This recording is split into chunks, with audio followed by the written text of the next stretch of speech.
हम तोहरे पुकारत बानी।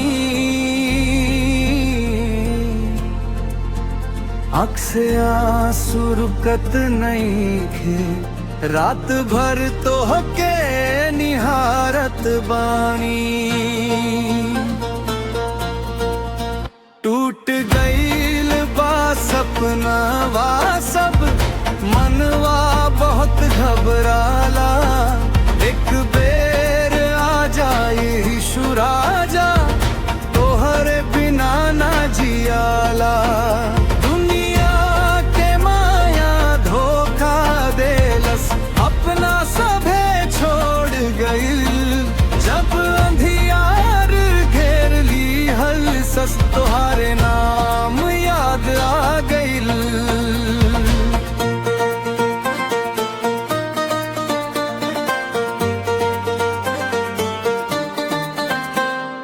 तूफान बीच खड़ा बानी, अब तू हाथ बढ़ादा। तू बत नहीं आके यीशु राजा, किनारा तू लगादा। क्रूस पर बहल तोहार लहू, हमार खातिर बहल रे। पाप के बोझा उठा के प्रभु नया जीवन दे रहे। आजो ही प्रेम के प्यासल, तोहरे नहा निहारत बानी।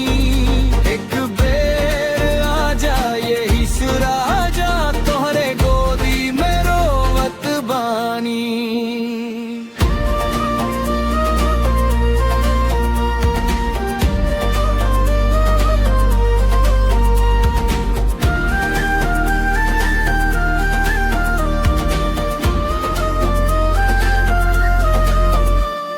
जबन घाव दुनिया दे गईल, ओ कर मर हम तू ही बाड़ा।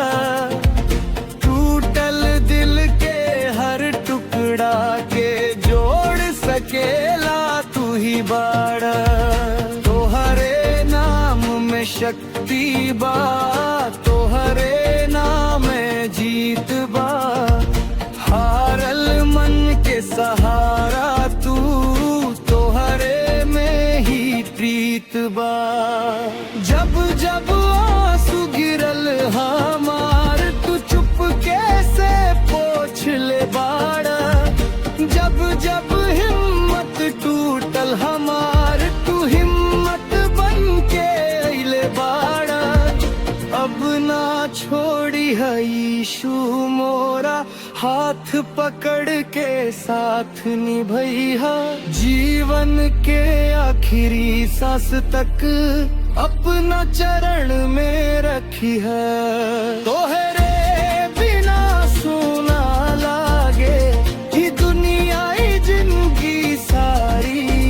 तू ही राजा, तू ही उद्धारक, तू ही आशा हमारी।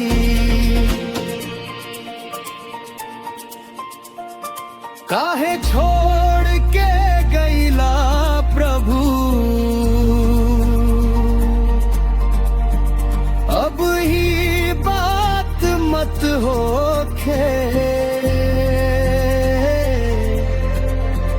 हर पल साथे रही है यीशु, तोहार प्रेम कभी न रोके। काहे छोड़